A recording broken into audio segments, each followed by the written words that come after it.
আসসালামু আলাইকুম, আমি মাহাদি হাসান। আমি কারেন্টলি জব করছি শপআপ লিমিটেডে। সো শপআপের সাথে আমার পথ চলা দীর্ঘ ৪ বছর প্লাস।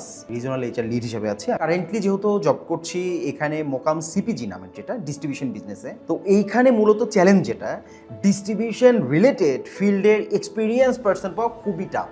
রুরাল এরিয়াতে আমাদের হলো যে বিভিন্ন ডিস্ট্রিবিউশন পয়েন্ট রয়েছে। আমরা যেহেতু ডিস্ট্রিবিউশন বিজনেস করি এইখানে রিসোর্স ক্রাইসিসটা সব সময় থাকেই। কেন? কারণ এখানে টার্নওভার রেটটা অনেক বেশি। একদম রুট লেভেলে গিয়ে রিসোর্সটা খুঁজে বের করা এবং ডিস্ট্রিবিউশন ফিল্ডে এক্সপিরিয়েন্স আছে কিনা এইটা ম্যাচ করানো আমাদের জায়গা থেকে সবচাইতে বড় চ্যালেঞ্জ। আমরা যখন আমাদের বিভিন্ন ডিস্ট্রিবিউশন পয়েন্টে রিসোর্সের জন্য অনেক ক্রাইসিস মুভমেন্ট আমরা হলো যে পার করছিলাম, তখন আমাদের মাথায় আসলো যে আমরা এজেন্সির হেল্প নিতে পারি কিনা। আমাদের যারা শুভাকাঙ্ক্ষীরা ছিল তাদের কাছ থেকে ফিডব্যাক নিতে নিতে আমরা হলো যে জানতে পারলাম ইজি জবস বেশ ভালো করছে, তারা বিভিন্ন জায়গাতে বেশ ভালো সাপোর্ট দিচ্ছে।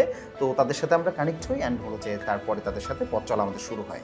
যখন থেকে আমাদের সাথে এবং ইজি জবসের সাথে জার্নিটা স্টার্ট হয় ওই টাইমে বেশ কিছু ডিস্ট্রিবিউশন পয়েন্ট যেখানে আমরা রিসোর্স নিয়ে বেশি চ্যালেঞ্জ ফেস করছিলাম, এইরকম অনেকগুলা ডিস্ট্রিবিউশন পয়েন্টের আমরা রিকোয়ারমেন্ট ইজি জবসকে প্রোভাইড করি এবং আলহামদুলিল্লাহ নেক্সট 15 ডেজের মধ্যেই অনেক বড় একটা সাপোর্ট তাদের কাছ থেকে আমরা পাই। সো আমি এক্সপেক্ট করছি যে এই কোলাবোরেশনটা যদি আমরা ঠিক রাখতে পারি তাহলে সামনে আমরা আরও একসাথে অনেক কাজ করতে পারবো। ইজি জবসের জন্য অনেক বেশি শুভকামনা।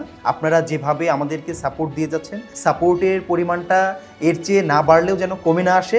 সো সেখান থেকে বলবো এই সাপোর্টটা ঠিক রাখুন, ইনশাল্লাহ সামনে আরও ভালো কিছু আমরা একসাথে করতে পারবো। আবারও ইজি জবসের জন্য অনেক বেশি শুভকামনা।